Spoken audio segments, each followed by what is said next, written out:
Recently I built this cedar planter box and I just think it's so cute and it was so easy to do that I wanted to share with you how I made it. So I got the inspiration from a blog called House Becoming Home, and Angie does an amazing job of walking you through the steps that it takes to build one of these. So I'm just going to walk you through the steps I took and give you the measurements that I did, just so if you want the sizing that I have, you'll know what I used. Let's build it. To build these planters, I'll be using a cedar 2x4 that's 10 feet long, as well as two 8-foot tongue and groove cedar boards. You can see they just have the channel right there and they will just slide right into each other, giving the nice tongue and groove look. I'm starting off cutting the tongue and groove boards. Now I will need 4 of these for each side. So I will be cutting them at just under 12 inches long so that I can make sure and get 8 of them out of each board, giving me 16 total for all of the 4 sides. This will make the faces of each side. And you can see I set up a stop on the miter saw. I like to do this just to make sure that all of the boards end up the exact same length. This will make them all line up correctly, so all the tops should line up. Now when I put these 4 boards together to make a face, the one side that has the tongue against the edge won't quite line up correctly. So I'm just going to remove that tongue portion, you can see right there, so that it will line up right against the side. You'll be able to see that more when I put it together. Now with the tongue and groove boards done, I'm going to move on to the 2x4 for the framing pieces. Now since my 2x4 is 1.5 inches thick, I'm going to cut it down into 1.5 inch strips. This will just make my pieces square.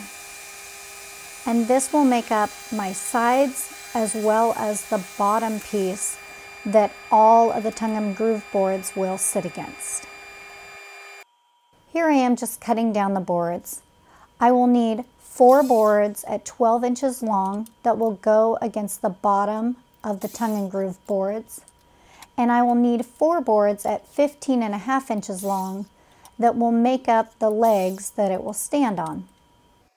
Once I have all my boards cut here, I just head on over and I smooth out any of the rough edges from the saw. I'm not too worried about making these look perfect because this will be outside and it kind of fits a rustic look. I'm just using the Kreg jig to put in holes on the bottom boards so that I can attach them to the legs. Now you can see here on the tongue and groove boards, I actually pre-marked where I want my holes to go. This is just because there are so many to do and I have them going in different spots and on different sides. You can see right here, this one will actually go on the bottom. And I was afraid as I got going that I would forget what I was doing and put them on the wrong side or the wrong direction.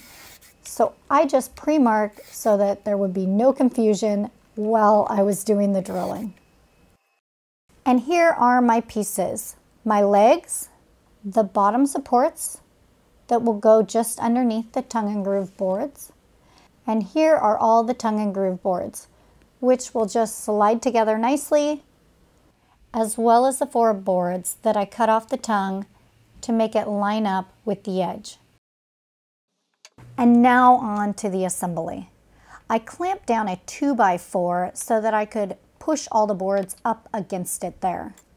So I'm starting off with the 2 legs and that bottom support. Then I'm just fitting in the tongue and groove boards, just lining things up and making sure everything fits. Now you could probably see I have some scrap pieces put underneath the tongue and groove boards just to raise them up and get them right at the same level as the frame. This will just make it so much easier to try to hold things together and make sure everything is lined up. I put on some wood glue and just pull everything tight in there. I'm using 2.5-inch screws to attach in the 1.5-inch boards together. Then I move on to the 1-inch screws to attach those tongue and groove boards to the sides. So you may have noticed that I did not glue together the tongue and groove boards to each other. And that's just because since they'll be outside in heat and cold, I wanted to allow them some room to grow and shrink. And there we have it. One side complete. Now on to the rest. Once I had 2 sides completed, it got a little more tricky. Still the same exact process, but just a little bit of a tight area to work in. I think this is a great time to mention that Angie over at House Becoming Home has some plans for these, both a large one and a small one, and you can buy these plans for honestly less than I would buy my latte from Starbucks.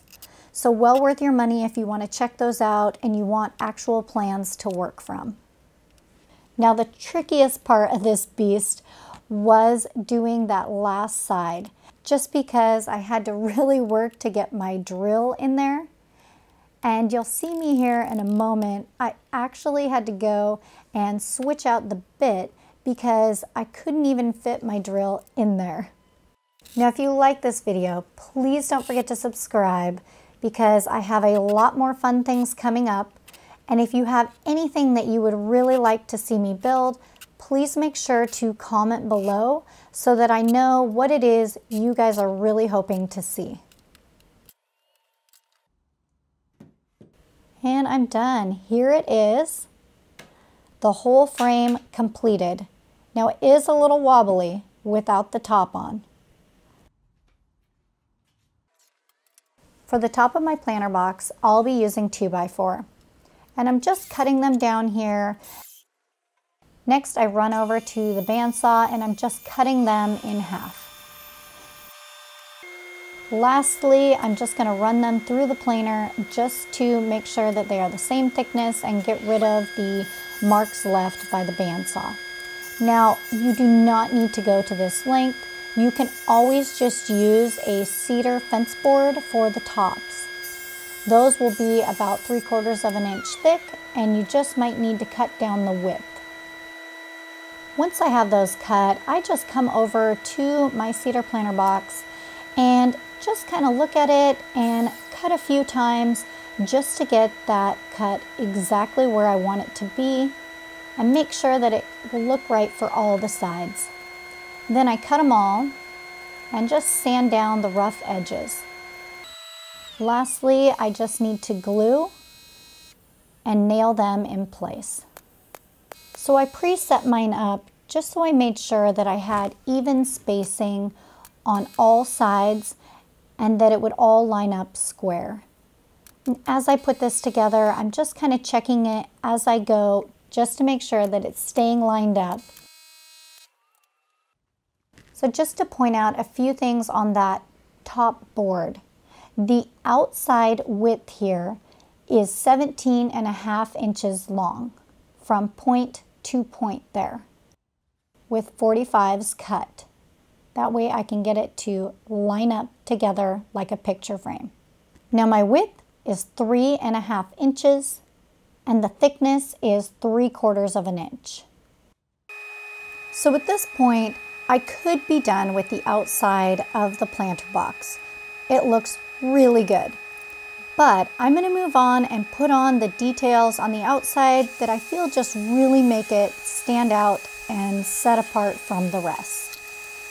So I'm using the 2x4 again and just cutting it down into just under 3/4 inch strips. I decided to cut it down just under 3/4 inch so that it would be slightly recessed from the outside framing pieces.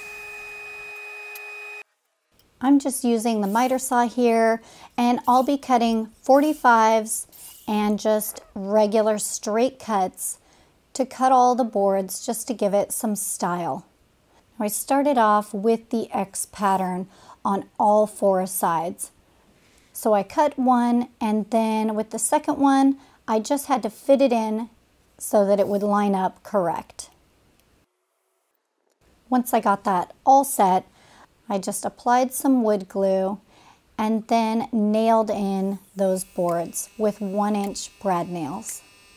Now putting in these 2 last pieces was a little bit tricky because you want to make sure that they line up, but it's kind of hard to hold them in there and work the nail gun all at the same time. Then I just remove any excess glue because the stain is not going to stick to that. And now you can honestly be creative. You can put whatever you want. I just started cutting boards and putting them in where I thought they looked best.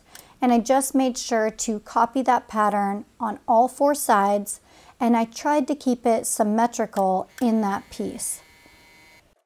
With all the glue dry, now is time to apply your favorite deck stain or paint just to make sure that it's protected from the elements outside. I think it might be a really fun and good look to paint these the same color as the trim on our house.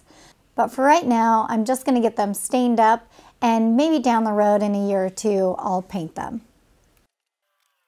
Now for the last step, I turned the planter box over, and then I put in the plant that I was going to put in there so I could see the depth that I needed it.